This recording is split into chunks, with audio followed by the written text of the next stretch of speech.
So I've had it on clamps overnight, and then I just got finished. I use these 3M brazed 8-gauge lugs where I crimp and then I'll go back and solder.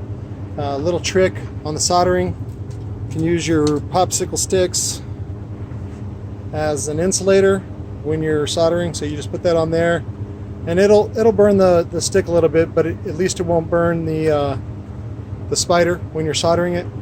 And then we'll terminate with 4-gauge spring terminals, and then we'll put the cones on. We were just waiting on the cones. We're going to go with the let's see, it's the 6 series from Lord of Bass.